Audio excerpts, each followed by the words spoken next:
You may have heard that women prefer alpha males and that you must be alpha or settle as being a lonely beta. In this video, I'm going to explain what real alpha energy is and what being an alpha really means.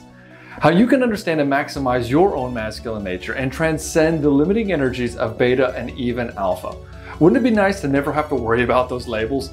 This video was inspired by a question from one of our magnanimous men in our Facebook group.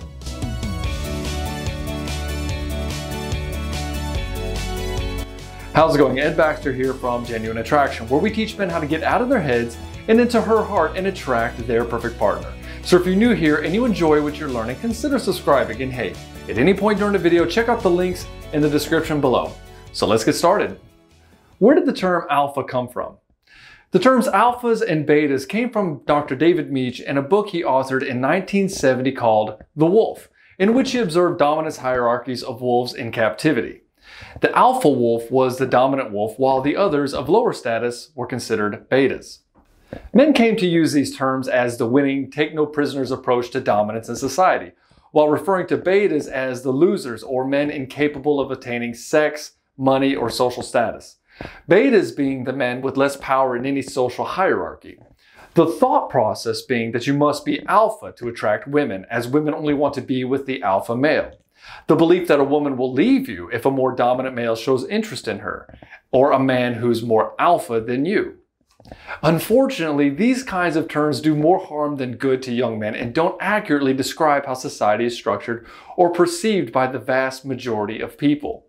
Over the next 30 years of observation, Dr. David Meach came to regret the terms alpha and beta since they don't accurately describe wolf packs in the wild, and because they are being misused in society. Dr. Meach even made a video about his regret in coining these terms and considers them to be a major mistake on his part. The dominance hierarchies that the wolves were demonstrating in captivity were displays of stress, the need for freedom, and the competition of scarce resources. You can also see these hierarchies play out in pickup communities where they attempt to game the system, in bars and clubs at night, and in areas where there is a perceived lack of female sexual availability, and so men must compete for a woman's attention.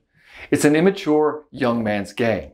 So you see, by Dr. Meach's old wolf definition of alpha, which was perverted by fearful men, a beta man is any man feeling his lack of access to sexually available women and also tries to become the perceived alpha to secure his sexual options. He tries to be alpha while secretly feeling beta. He's insecure. What the alpha wolf really is. Wolf societies aren't dominantly hierarchical for the most part. The alpha male wolf simply is the mating father, and the alpha female wolf is the mating mother. Wolves mate for life. They create their own pack or family. A wolf pack isn't a conglomeration of random wolves organized into a hierarchy through dominance. It's a nuclear family, kind of like a human family. When the cubs become about a year old or so, they start to enter adulthood. They have the urge to venture off and to find their own mate and start their own pack, kind of like human teenagers. Mostly the alpha male wolf is hunting with the female alpha. Mostly the alpha male wolf is hunting with the female alpha wolf for the cubs and providing protection. The alpha male wolf roughhouses with his cubs and even lets them win. He also pays extra attention to the runts and even eats last, allowing his family to get the best parts of the hunt, kinda like a human father. The alpha male wolf is mostly concerned with fathering and providing for his cubs to ensure their survival. He's not constantly positioning himself against other males to be the best, so that he can go out and fuck all the females. That's the last of his concerns, nor is he interested in roaming off and mating with another female while his pack is at home. He's concerned with raising his own family to the best of his ability. The alpha wolf is rarely aggressive. When he is, it's towards a threat to his family, and he will lay down his life if necessary. When he's rarely aggressive towards his own pack, he is simply showing the cubs who's boss, with minimal aggression. What the beta wolf really is. Where we do see dominance hierarchies within wolf societies in nature is generally displayed in two ways. The cubs vying for who's in charge, essentially a sibling rivalry or a pecking order, and when two or more adolescent wolves happen across a female in heat, she will take the stronger of the two and create the best offspring. If you look at these behaviors, betas are the ones concerned with dominance hierarchies. Betas are the ones trying to fight and compete. Betas are the ones trying to find their place in the world. Betas simply are immature alphas. They're teenagers. Betas are emulating alpha behavior because they haven't arrived yet. Betas are big, immature children. You'll notice in human social groups, the men concerned with being alpha are exhibiting many of the beta traits of a teenage wolf who hasn't quite found his footing in the world and settled into his own wolf pack. You'll see him covertly or even overtly attempting dominance over other men and attempting to gain favor over all women around him. Oftentimes, he doesn't even care if she's attractive. He just wants to know that she likes him, to know that she could be sexually available to him. The alpha pretending beta male never quite grows up. He's unsettled, he's unhappy, he hasn't taken control of himself or his life, and complains that things aren't working out the way they should be. The beta seems to not understand the concept of personal ownership. Betas are often the first ones to call themselves alpha, and are quick to act out this shallow archetype in an attempt to hide their true nature, oftentimes labeling other men as beta so as to position themselves higher on the dominance hierarchy. In contrast, ironically, the true human alpha really isn't concerned with such terms as alpha and beta because he's actively transcended the need for dominance displays. He simply is. Because he's settled into his compelling vision, he can lead with benevolence. He has a quiet self-assurance, a confidence, as if he's already arrived at where he's going. He leads by example and has a calming effect to those around him. They can feel safe in his presence because he promotes cooperation and community. In contrast, the beta promotes discord in a very Lord of the Flies type of a way.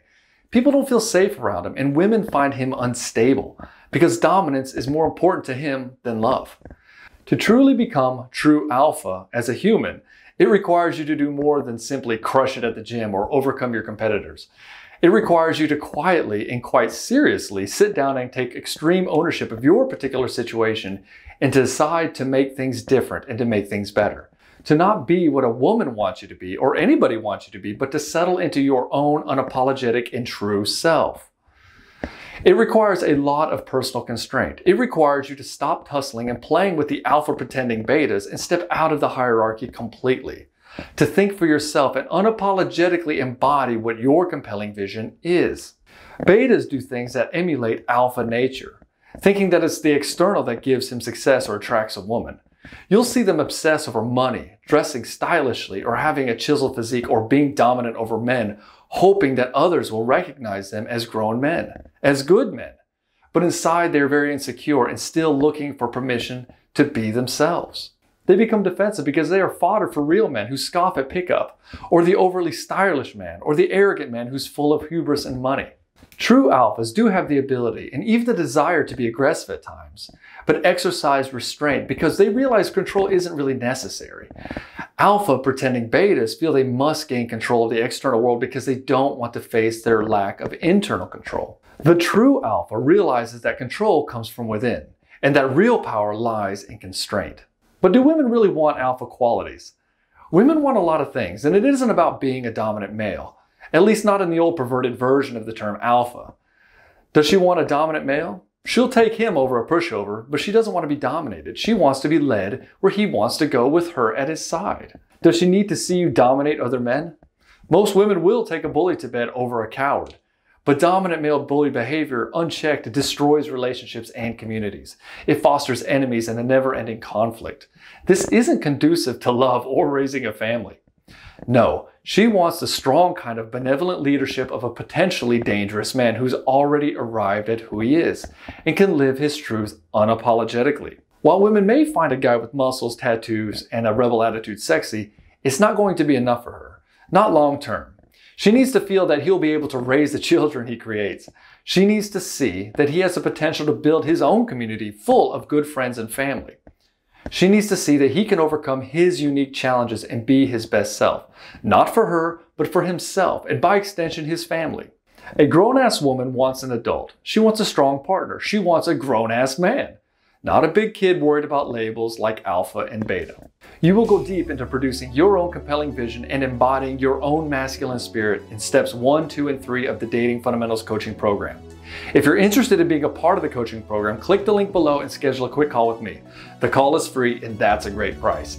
If you found value in this video, don't forget to subscribe, ring the bell, and thanks for watching. And remember, stay unapologetically you.